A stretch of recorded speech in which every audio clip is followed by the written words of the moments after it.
Hello, Steve Arts 89. Well, just a couple of little Madonna things. Number one, the Immaculate Collection is back in the charts. It has gotten towards the top of the Billboard Top Dance chart, which is fairly remarkable considering it's 35 years old almost. I think the album came out December 1990. I always think of it as a 1991 album, but actually it was released in 1990.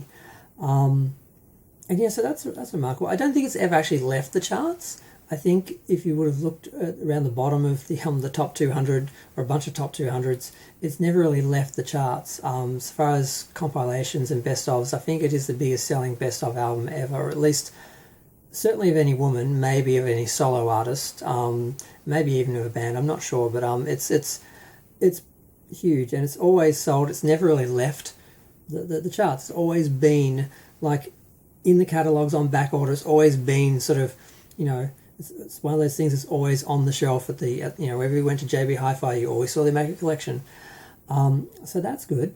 It's nice that it's gotten a bit of a resurgence, and I think a lot of younger people are discovering Madonna, and that's the wonderful thing about art and music and good music is you can't deny it. Once you hear it, you've heard it. And I think a lot of younger people are discovering Madonna, and it just is happening, so that's good. But the other thing that's happened is sort of in the same vein. There's a trend on TickTok involving Live to Tell. Now, right away, a lot of fans are saying, ugh, these people don't really know Madonna. That's not Live to Tell. That's not the instrumental.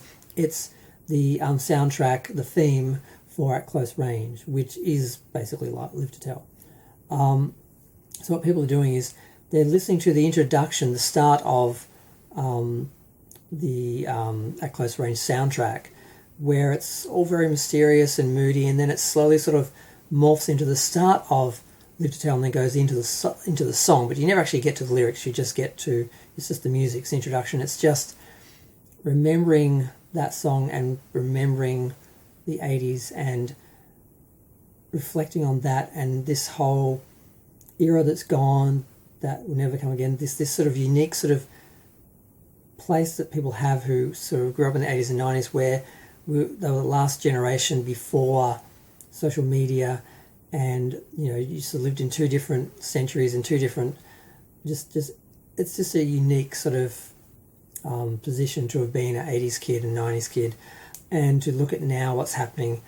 And we're basically living in this dystopian nightmare, like the thing we were warned of in science fiction films in the 70s and 80s, we're now living in, where giant corporations rule everything, and it's just terrifying. And you sort of realise how much it must suck to be born in this era, and to realise that no one else is going to have it as good as we did, and it's all downhill. It's quite a lot of really moody and introspective videos, people just listening to the theme song and reacting. I did one myself as well, so of course.